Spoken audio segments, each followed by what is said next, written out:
Good morning, good day, wherever you are in the world. This is the Running Tales podcast coming to you on the Everyday Athlete Podcast Network. We're really proud and pleased to be back here again for another fantastic chat. If you haven't listened to the Everyday Athlete Podcast Network before, we're a little network of really quite wonderful podcasts that includes Running Tales, as well as some other superb podcasts, including Beyond the Finish Line with Joe Harden, the Fireside Chats, What's in Your Earbuds, just all kinds of great stuff. Please go and check it all out. And if you love what we do, please give us a positive rating or review wherever you listen and watch this stuff. Because, of course, hopefully you are on Facebook or one of our other social media platforms watching what we're doing now on a Tuesday evening in the UK or wherever you are in the world and whatever time that is. We will also be out as a podcast on Thursday, so check that out as well as the YouTube channel and all the other great things that we do. There's various show notes and stuff that you'll find that will tell you where to go for all of that good stuff. Now, today we've got a fantastic guest. It's the middle-aged running man, for people who know that, or the Marm for short. He runs a YouTube page of that name, which, if you believe what it says, tells you that it's a running channel with a middle-aged man in it running. So it's does whatever it says on the tin type thing. But the brevity of that description hasn't stopped almost 3,500 subscribers from rushing to enjoy the content that Tim Stent, aka the Marm, supplies. It's recently been named as one of the best running channels that you must watch. And to be honest with you, it's just absolutely superb. It's hilariously funny. It's fantastic. So let's get Tim forward now. Let's find out how he became the Marm, the middle-aged running man. And don't say you became middle-aged and started running. I want more of an explanation, Tim. Well, I did actually become middle-aged and started running. But hi, Craig. How you doing? You all right? I'm good. How are you? Yeah, I'm all right. I'm really excited. This is the very first time I've done something like this, so I'm really excited. But well, tell us how it all began and why.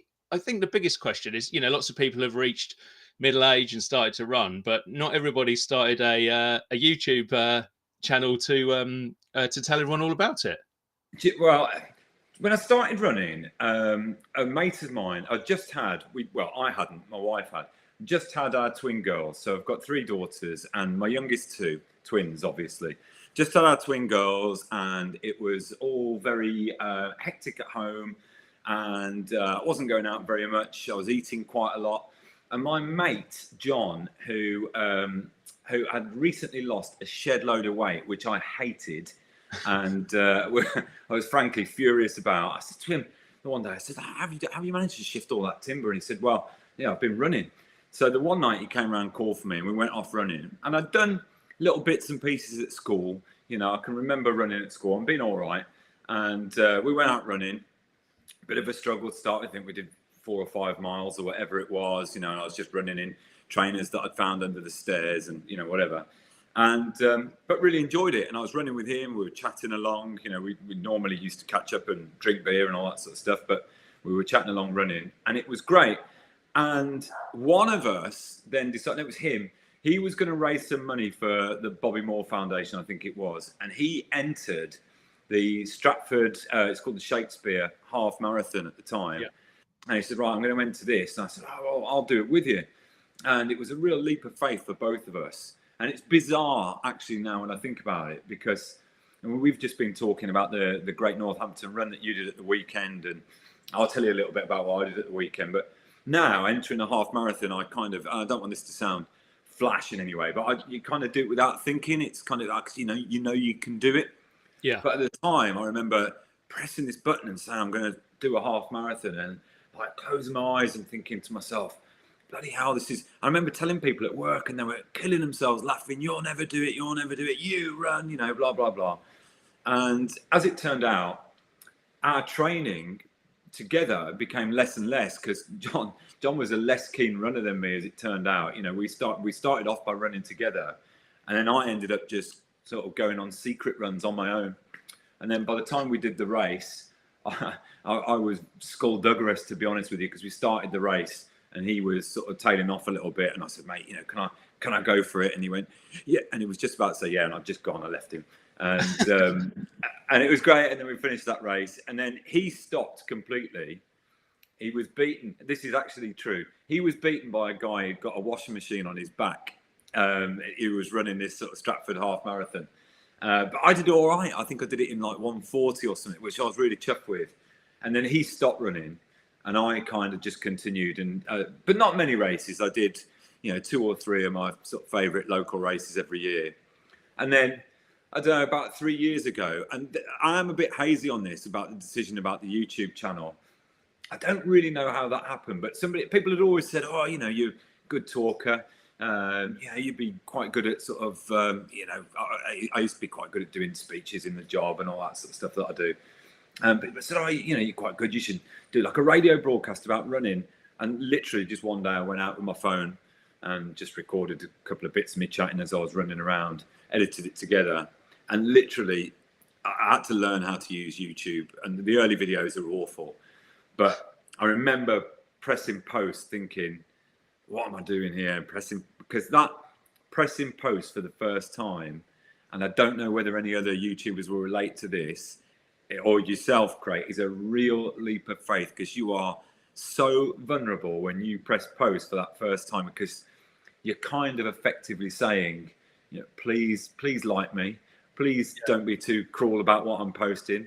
And you're also pretty well saying, I think I've got something to offer here. And it was like, I must admit, that pressing that button, and I did, and I think, I don't know, 10 people watched, I think, my first one to start with. For weeks, I used to keep checking YouTube to see if anyone else had watched or liked it or whatever. Yeah, and then I'm stubborn and just carried on doing it. Yeah, I mean, it's 100%. I found the same thing. I mean, I used to work at the BBC and in papers before that, so I kind of was forced through my job to put myself out there. But even with that background, once you stick it out there on your own, saying, "Hello, it's me. I'm the one you should watch, not the whole broadcasting corporation of the country that's important. It's just me, and you should come and listen to me wittering on with some other runners who you may or may not have heard of." And so, yeah, you are absolutely just putting yourself out there, hoping that you get that feedback. Well, I genuinely, I genuinely hadn't watched YouTube. I'd got the YouTube app on my phone, but I'd never really watched it. I used to hear some people say, "I don't watch TV. I only watch YouTube," and I thought, how does that work? And I'd never watched really any other running channel, and I genuinely believed that I would be the only person doing a running channel. Not the only person, but I thought that there'd hardly be anyone doing this. Yeah. And once I got into about 2 or 3 weeks and started actually looking, because the algorithm then starts to chuck in, and I realised that everyone's doing it, and yeah, it's a bit of a wake-up call. Oh, mate! I know exactly how you feel. I mean, we started Running Tales, my wife and I, just at the start of the pandemic, and I was like saying to her, because she runs her own fitness and running business, I was still at the BBC, so she fronted it then rather than me, and I was like, got this great idea. I don't think anyone else is doing it. It's a real niche. We should do a running podcast. And then, like, the whole world is doing running podcasts. I'm now part of a whole network of running podcasts, and it's like, this is nothing unique or amazing, Craig. But hopefully, the idea is to try and put our own stamp on these things. And I don't know, how would you describe your stamp that you put on the Middle Age Running Man channel? Right. When I went to races, part of it was when I went to races, and I've learned this actually. I've learned to not be quite so judgmental. So I went to races, and everyone seemed to know what they were doing, and everyone had got all the right gear, and I was literally just turning up in sort of baggy shorts, t-shirt, and this awful pair of Nikes that I just bought from Sports Direct. I hadn't got a clue what I was doing, and I felt a little bit a bit of an outsider.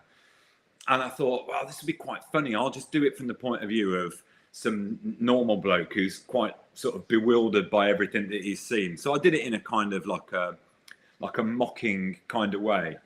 And I'm actually not a bad runner. My times are all right. I've certainly, the one thing I've got better, I'm 48 now and I've got quicker. This is probably my quickest year. So I'm not a bad runner. But so I started it like that, and I was like, quite sarcastic, taking the mickey a little bit. And when I started doing that, people loved it. Well, people loved it. I'm exaggerating. People seemed to quite like it. Let's tone it down a little bit. People seemed to quite like it, and then you get some of the comments coming in, don't you? I mean, the one thing is you meet some, and you'll know this from your podcast as well.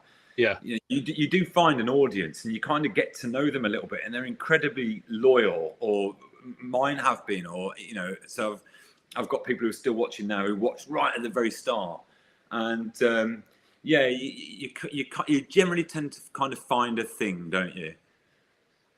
Yeah, I think so, and I suppose I've watched a few of your videos. It's as you say, it's a little bit cynical in a light-hearted way, a bit acerbic at times. There's you're sort of gently mock the races that you're in, but then give a genuine opinion at the end. I think that's probably kind of fair to say. And I also you have an on-off relationship with your with your running watch as well, who I think is named after a certain former politician now. Yeah.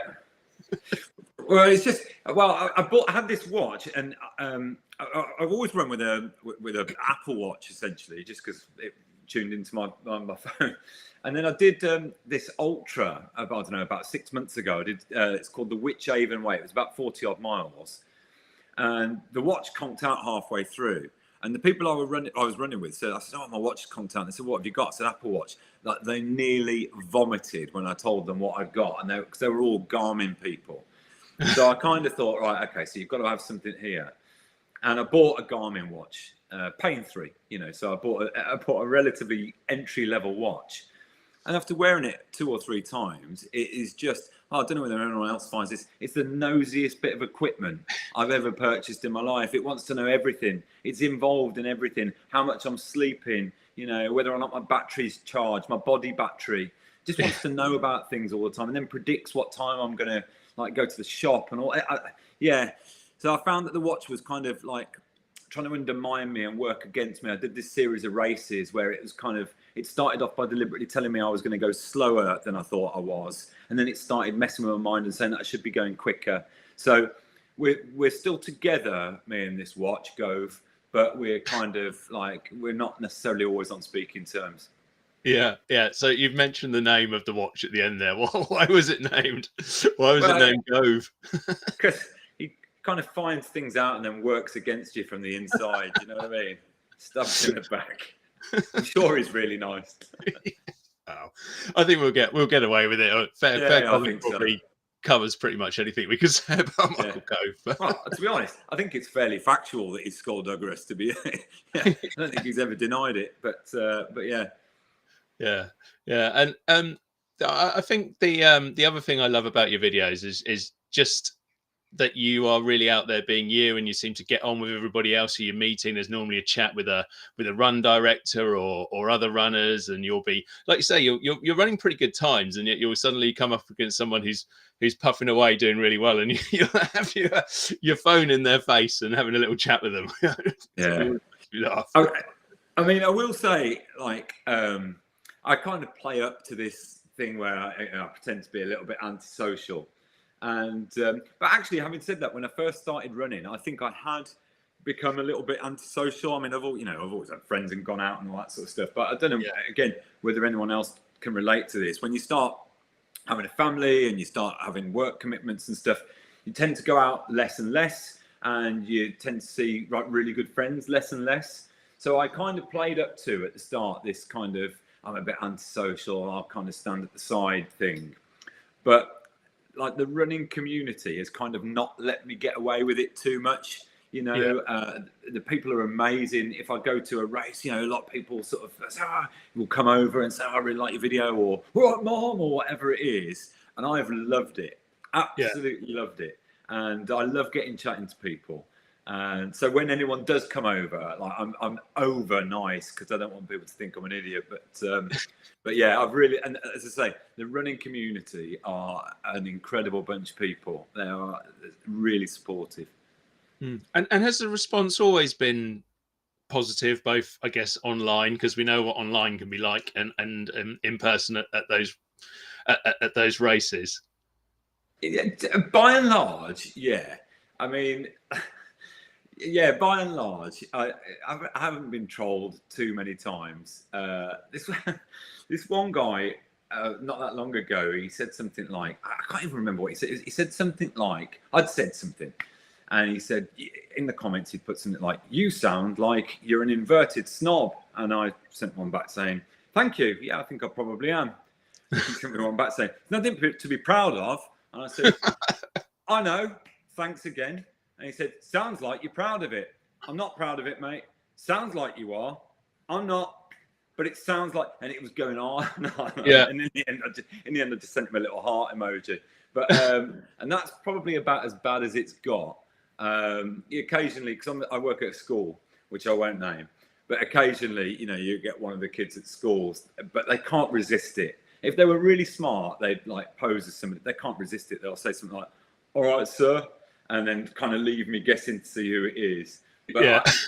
by and large, do you know what? I'm saying this, and if tomorrow I end up getting trolled or I end up getting loads of messages, I'm blaming you, Craig. But Yeah. by and large, I haven't had any hassle yet. And the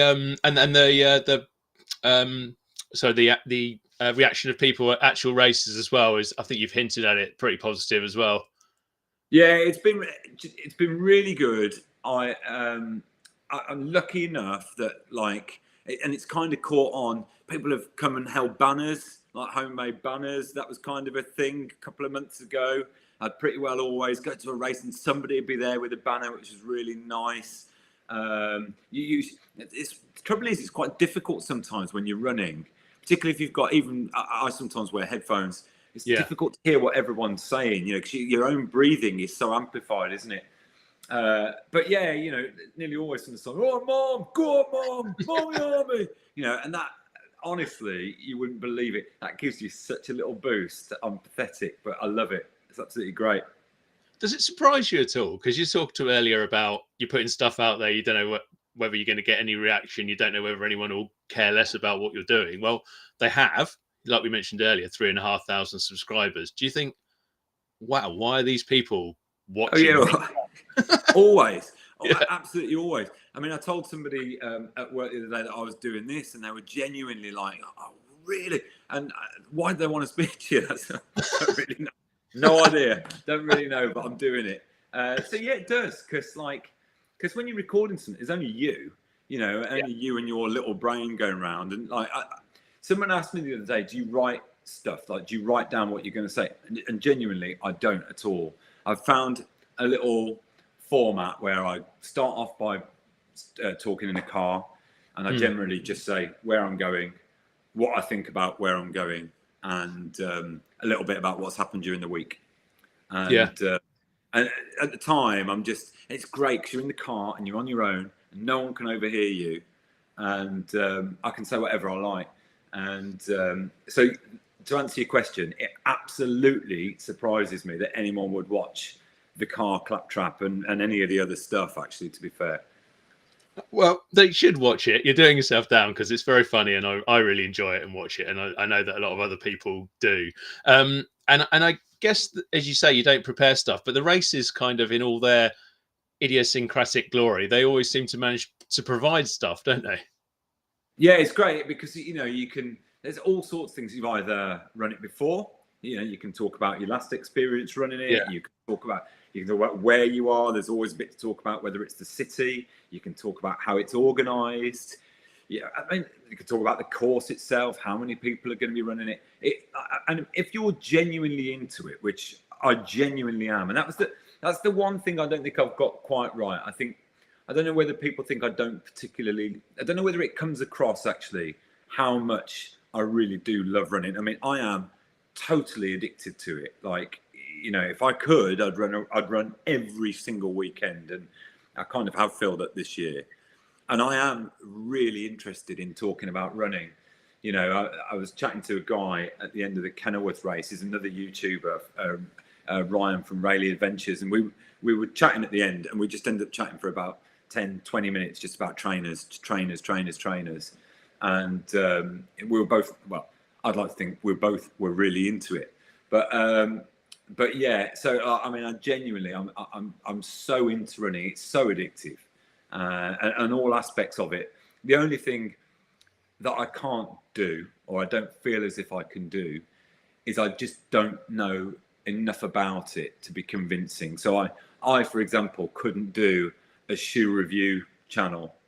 I couldn't talk about stretches because I don't do any. I couldn't talk about pacing because I don't know anything about pacing. I don't know what I'm doing. Well, actually, I can kind of relate to that, because none of those things I wouldn't be able to talk on the podcast about much of that, which is why I get guests on who either can or know their own sort of area of expertise. And actually part of what we do anyway is, and I think your channel relates to this comes at this sort of thing in a different way, is looking at the way everyday runners go about their race. It's not necessarily about the elites or your super trainers or your super times or all that sort of stuff, or stretching in the right way and your VO2 max and all that thing, which is, it's all fine and good, but there's a million and one people doing that and runners world doing that and all that stuff. And it's kind of looking at it in a different way and getting, I suppose, to the reality of running, the fun we all have when we're out there. And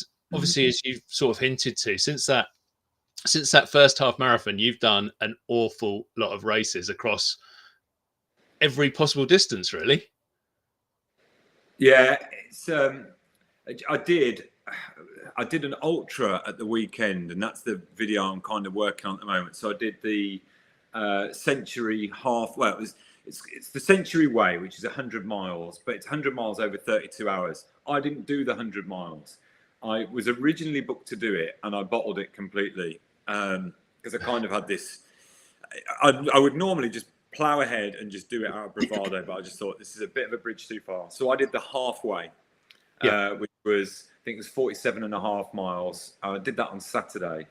And, but partly because, I kind of at the start of this year thought, right, I'm going to try and do everything here. I hadn't done a park run before the start of this year. I'd never done one before. So I've done a lot of running at a lot of different distances. The ultra I did on Saturday, though, was the toughest thing I've ever done. Right. And what was so hard about that? Just the pure distance of it? Well, I always believed, when people talk about the Cotswolds, I knew there were Cotswold Hills. I'm not completely ignorant. I've been to Bourton on the Water. I've been a tourist. Yeah. I didn't realise quite how steep they were. And you kind of, the Century Way path is like, it's quite challenging to walk, and it was really hard. I had a mate running with me, this guy called Phil, who I'd met at a previous ultra that I'd done. We've only ever met twice, and I kind of talked him into doing this with me. But I fell about 8 miles in, and I actually hurt myself quite badly. Although I did that thing where I just got straight up and went, it's fine. But I hurt, and as I ran off, I kind of thought, actually, I'm in real trouble here. I'm really hurt myself. I'd got a small cut on my knee, but I just banged my kneecap on this stone, and I was in agony. And every time I moved my knee after that, there's a lot of swelling to it. But it was just one of those things where I just thought, well, I've persuaded Phil to come. This is my new friend, Phil. Yeah, who I was quite keen to impress. I've persuaded him to come to this. I can't, after 8 miles, just turn around and say, sorry, Phil, I've got to go home. So, and I guess adrenaline kind of kicks in, and I kind of ran for quite a big section of it in the end, but we got through it. But it was, so the reason it was the toughest ever was because that's probably the first time I've ever really had like an injury during the race, and kind of carried on. Yeah, and I suppose that's one of the things that we can all encounter during running. You never know how that race is going to go when you start off, whether you're going to get an injury, you're going to trip over at some point, your shoelaces are going to come on. Who knows? A million and one different things that can happen, particularly the longer and longer that they go on for. Do you kind of think that adversity you face through running has had an effect on the rest of your life? What do you mean? Do you mean in terms of sort of like, I don't know, like mental strength, resilience? Is that? Yeah, I guess so. Yeah. Oh, yeah. I mean, I did a video because look, most of my videos are kind of kick about like nonsense. I just talk rubbish really. I did do a video that I kind of it was at the start of the year, and I changed the tone slightly, and I just talked about why I was running and sort of benefits and what I got out of it. And people seemed to really like that video. I had quite a lot of really nice comments on that video, just saying, look, I like the stuff that you normally do, but it was really nice to hear you talking like this. And absolutely, like mental health and all that sort of thing. I know we band around that term quite a lot, but running and I'm always going out every Sunday, and I'll sort of go over things that happened in the week. I either think about my week ahead, as I say, sometimes go over the week before, think about conversations I've had, what I could have said differently, what I could have done better. There are so many things that happen during the week that to go out on a cold Sunday morning and spend an hour and a half and kind of just unravel some of it, just untie some of it in your head sometimes is brilliant. I did a race 2 or 3 weeks ago in Cheltenham. It can work the other way. So I did a race a couple of weeks ago in Cheltenham. It's a Cheltenham half marathon, and it's a really good race. But I was quite stressed at the time. I was going back to work. School holidays had finished. A couple of my kids were starting secondary school. We'd just come back from holiday. We're having the house done, and the house is an absolute mess. Hence why I'm up here. And I just wasn't in the right frame of mind to run the race. And I ran it really quickly, but didn't enjoy it at all, and felt like and felt a couple of times during the race like a bit miserable. And so it can work both ways. But I mean, the benefits of it. I mean, the physical benefits anyway. I've lost a fair bit of weight. But from the mental aspects of it, I couldn't recommend it enough.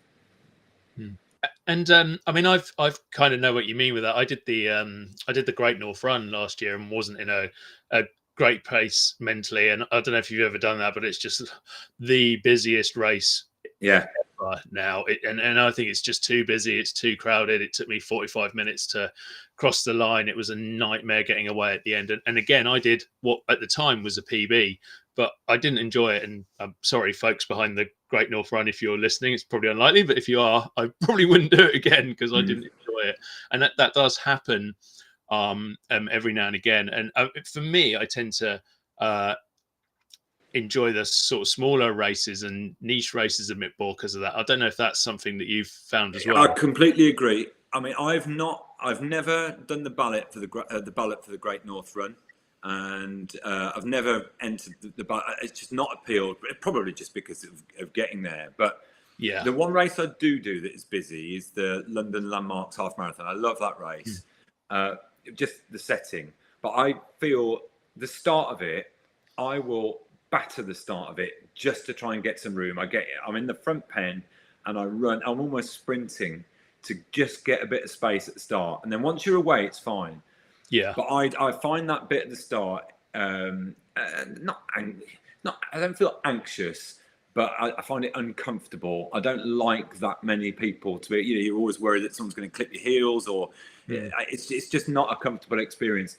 When I met you at Naseby this year, I love events. I really enjoy those kind of events where there are less people doing it. It feels just that little bit more personal. I've said this to Simon at Go Beyond as well. I think his events are great. He puts a huge amount into them. But yeah, I really enjoy those smaller races. I think they've got a real kind of charm to them. They feel a little bit more intimate. They, in terms of, I remember I did the 3/4 marathon at Naseby this year. And for so many periods of it, I was kind of like, it was quite freeing. You were kind of in your own space and time. It was great. Really loved it. So that the event for listeners is the Shars and Spars, and they do it over a number of different distances all the way up to an ultra. But the 3/4 marathon was the first time they've done that, and I think the idea is it's kind of like this bridging distance between a half and a full, because it is an awfully big gap between those two, particularly when you're somewhere like Naseby, which is, well, I think anyway, really hilly, really beautiful, but really hilly and quite tough. to get around. Yeah. But it's a nice time. I love spring as well for running, and it's always around about May time, I think, that he does it, and it's a really nice spot. But Simon said to me, he said, try because it's a new distance this year, so try the 3/4. I said, why is that, Simon? He said, well, we won't get many people entering that, and you might win, right? And that is all I needed, right? So I thought, right, great, I'm going to win. And then I turned up on the day, and I said, you all right, Simon? He said, yeah, I'm on the phone. And it was talking to someone called Amy Serkis, who was some kind of like ultra champion. I said, all right. I said, she's doing this, is she? I said, yeah. What's she doing? What distance? 3/4. I was like, you're having a laugh, aren't you? You told me that I was going to win this. And he gets some international athlete. Fortunately, she was injured. So, like, it was, it worked out. I didn't come first, but yeah. Yeah, no, I remember. I think Amy sort of jogged it because she was injured and won the women's race and came like 3rd or 4th overall. Well, in my mind, she didn't jog it. She was doing her best. Right, but she clearly did. And but yeah, I was fuming when I found out she was on that start grid. Yeah. She's really nice, by the way.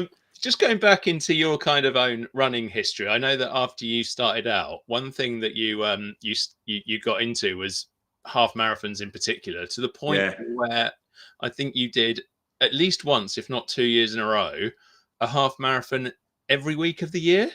Yeah, I did one every weekend, but only about I can't remember how many were actually official races. Probably not that many. But I did, I kind of, and it was on an app called Runkeeper. I didn't even have Strava, I don't think, at the time. Yeah, I've heard of that one, yeah. It's still around, Runkeeper. I've still got my stats on there. I'll never delete it. But yeah, I did one. It was every Sunday morning, same time, every week. And it was pretty well the same route. And it's just addictive behaviour, isn't it? It's just, how the guy I was running with on Saturday, Phil, is running every day. And I said, Phil, you're gonna run tomorrow. This is on Saturday after he said, yeah. I said, well, how far are you going to do? He said, well, I don't know, 2 or 3 miles. And of course, at this stage, I couldn't walk. But it is. It's swapping one sort of addiction for another sometimes with these things. But it's a real addiction. It's a real compulsion. And but my wife is kind of it's really good about.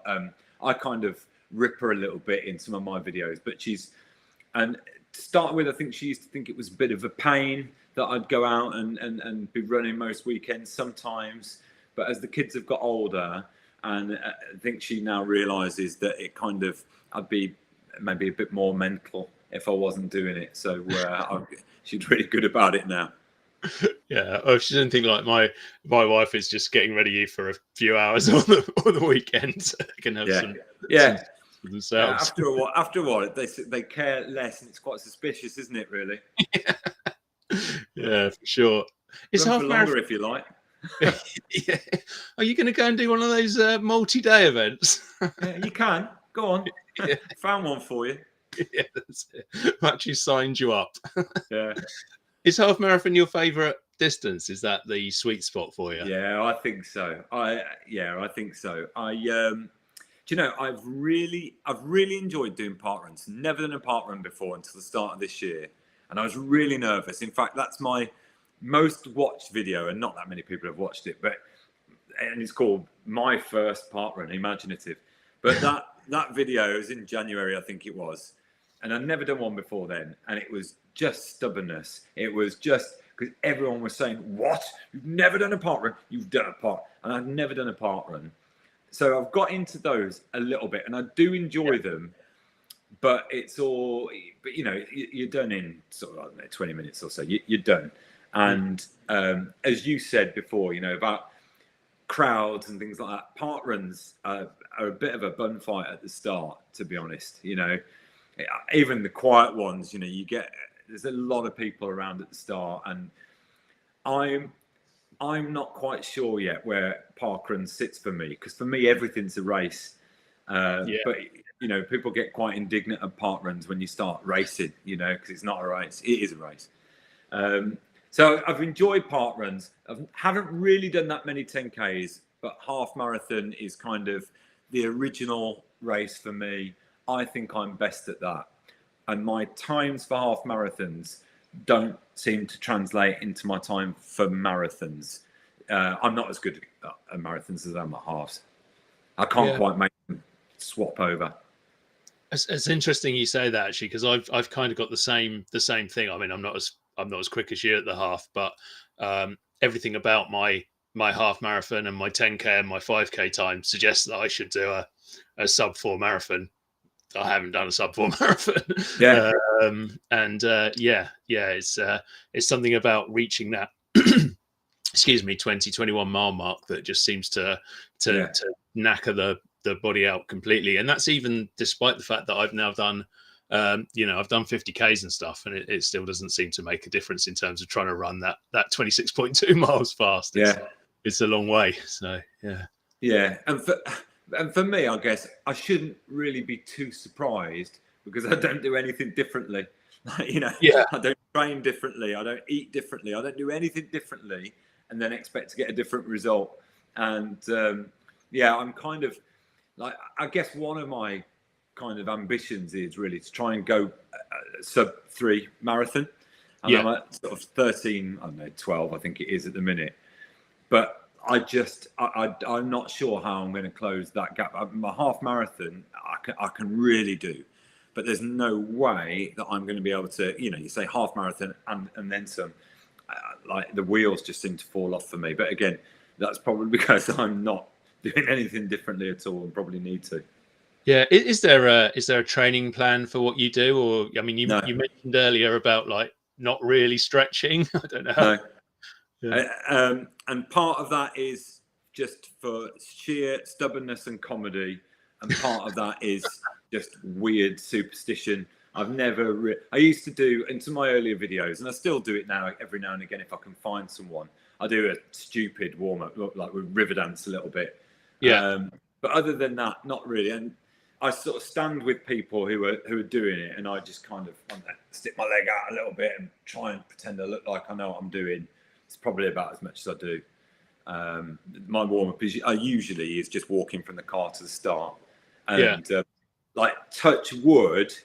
I'm going to say it hasn't had any impact, but it kind of has because my knees are absolutely knackered. It takes me days to recover.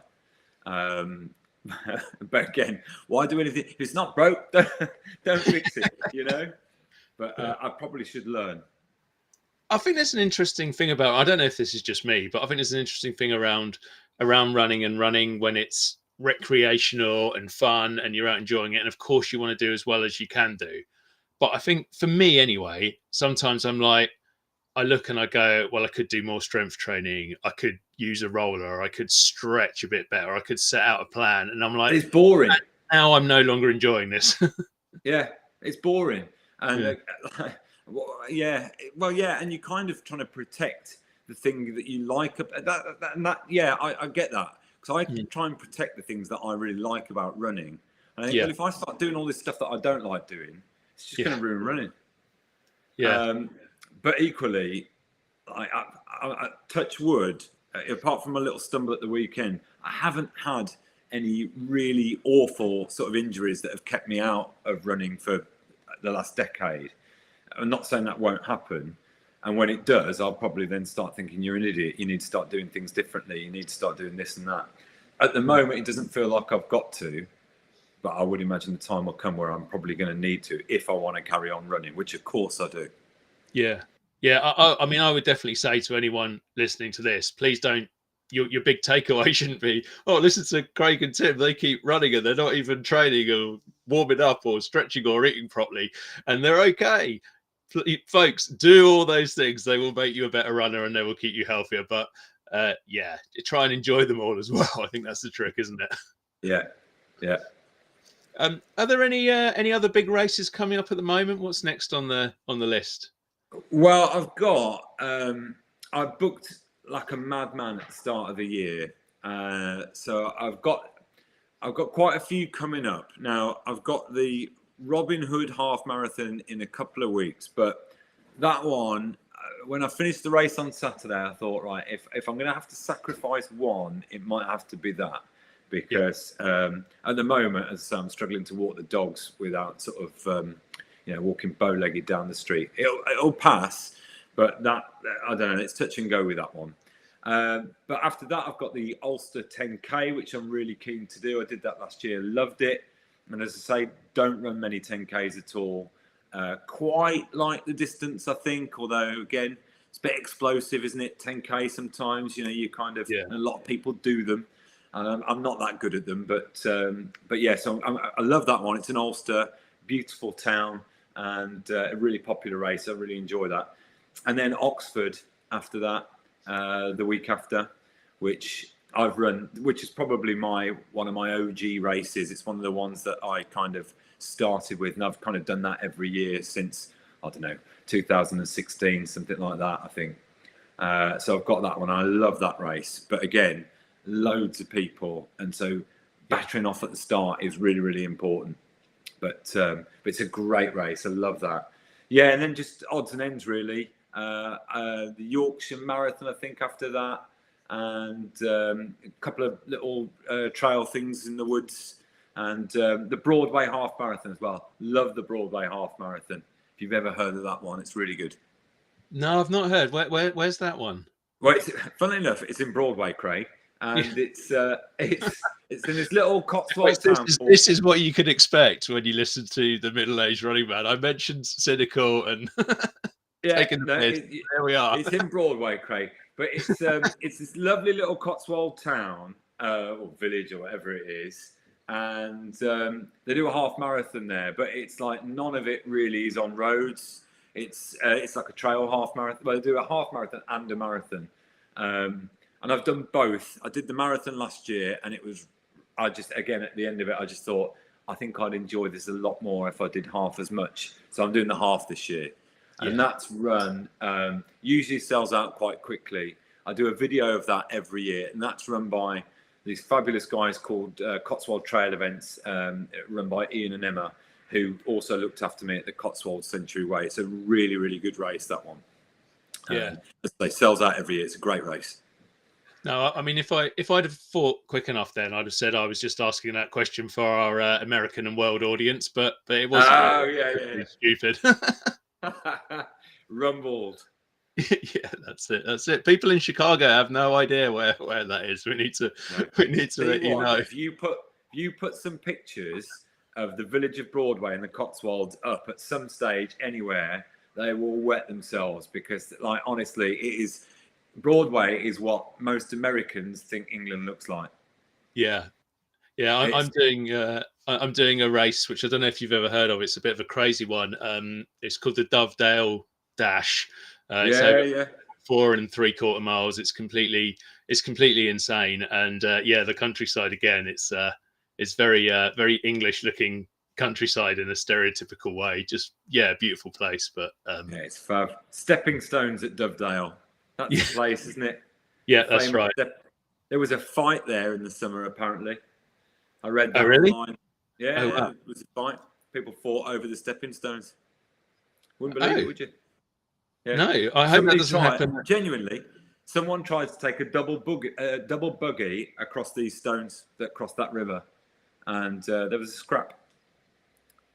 So there you go. Because somebody else didn't like the idea of a double buggy. Somebody else took exception to a double buggy crossing some medieval stepping stones, and there was a ruck in the dale. Wow. Well, do you know what, Tim? That was one thing that wasn't on my bingo card for today's chat. But I'm glad we visited it. And folks, make sure you go and Google that story and find out about the great Dovedale scrap. Dovedale scrap. Yeah. What is next then? We've said what races are next. What's next for the YouTube channel? More of the same? I mean, are you looking to do? You've mentioned a lot of races there. Will there be an accompanying video for every one of them? Yeah, I'm not very creative at all, Craig. So essentially, I book races so that I can make videos of them, and then doing the videos gives me an excuse to put the. Yeah, so I book races to run them for my own fun and enjoyment, but they're great. They're ready-made for content then. I'm probably not that good when I'm not racing at thinking of little, sort of formats for videos. So Now I'm starting to watch a lot of other YouTubers, and they kind of do. So if they're running for a race, they'll do, I don't know, 6-7 weeks of videos of a training block, for example. So I watched the Forest of Dean runner the other day. He was doing this training block for Abingdon half marathon, and now he's really good. He knows loads about running. He talks exactly about what trainers he's wearing, and his pacing and all that sort of stuff. It's really interesting.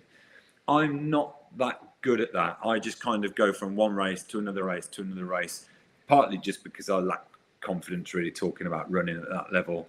So, but when you asked me about what's next, I was thinking this, and I'm thinking, right, well, what am I going to... 2024 has been really busy, and I've been really chuffed because the channel's grown quite a lot this year.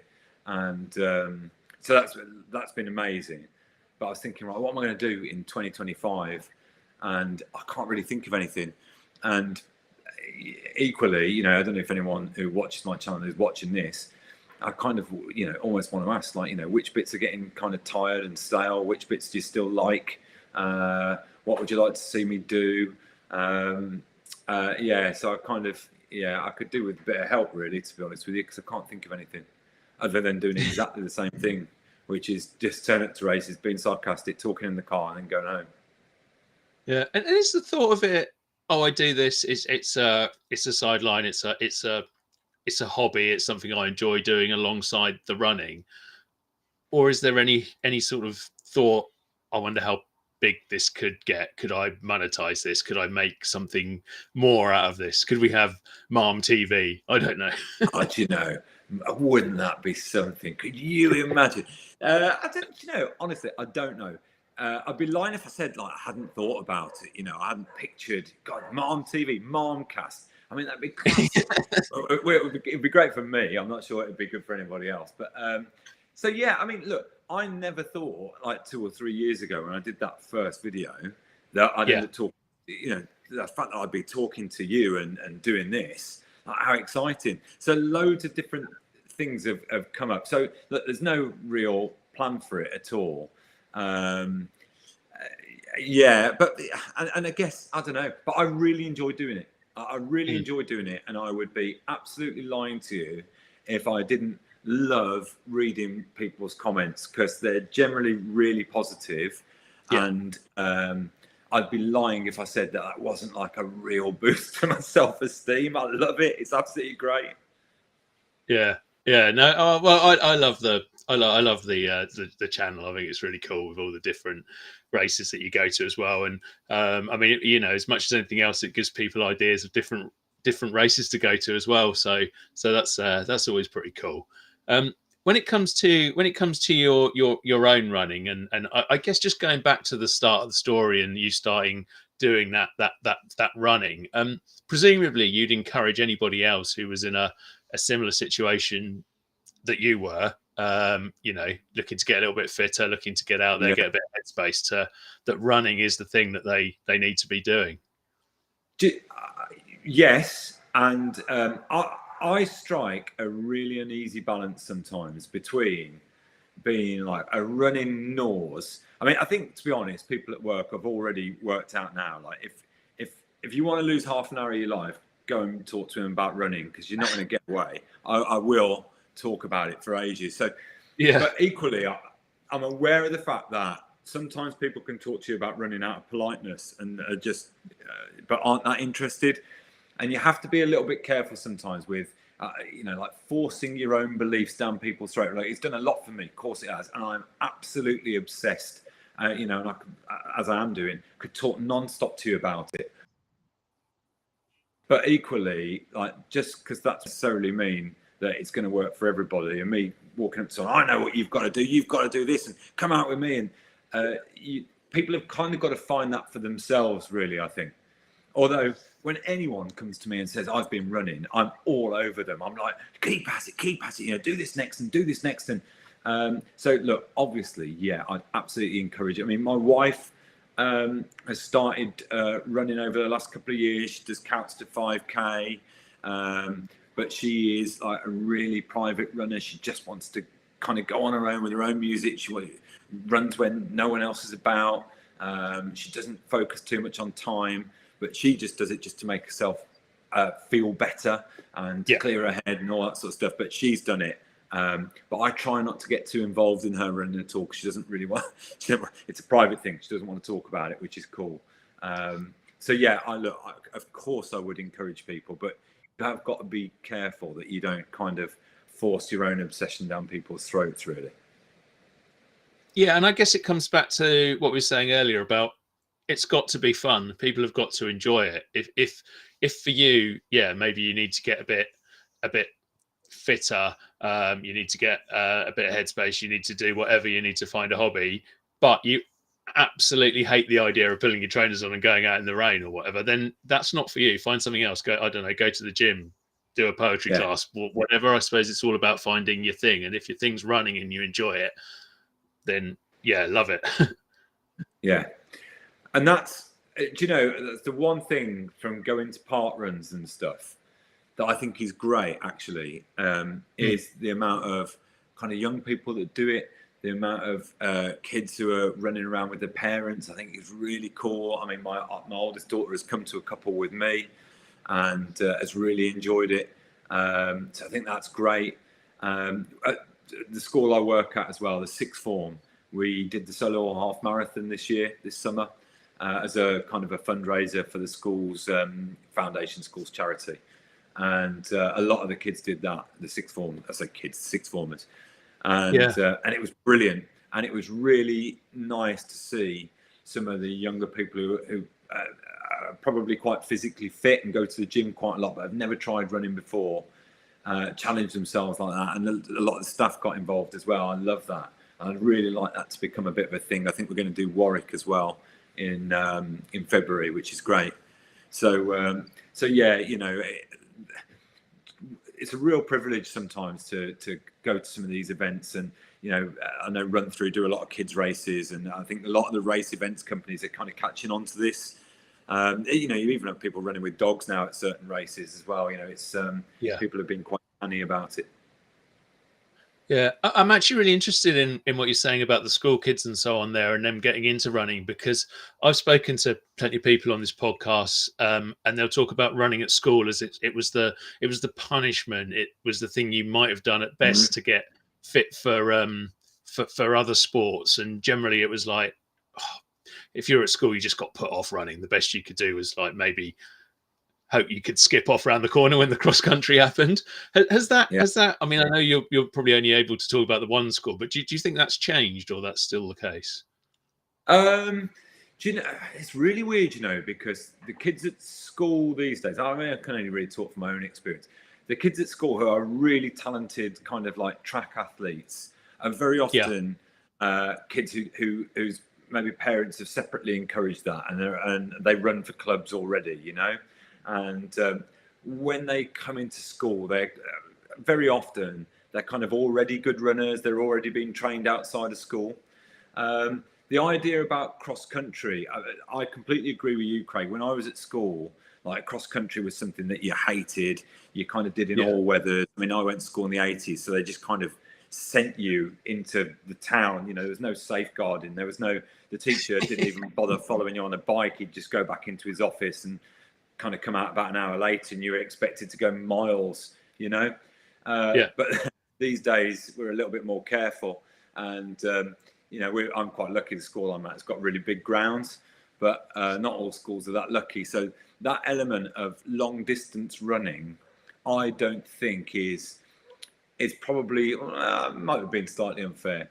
I don't think it's as prevalent in all schools now. I think a lot of schools focus on during the PE lessons, they'll do the main sports like football and netball and all those sorts of things. And then when it comes to running, I think it's very often athletics that people do more.